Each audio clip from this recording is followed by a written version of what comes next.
So I seen that Canada's Prime Minister is meeting with Trump again today, and I don't know what's going to happen, but I find it very funny that while the world is exploding,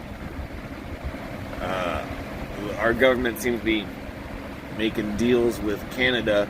I think it's because they know that they should be building underneath Canada, because you know that the end is coming. You know Apophis is gonna hit us. And you fucking know that the only way you're gonna survive is be digging underneath and building places like they used to.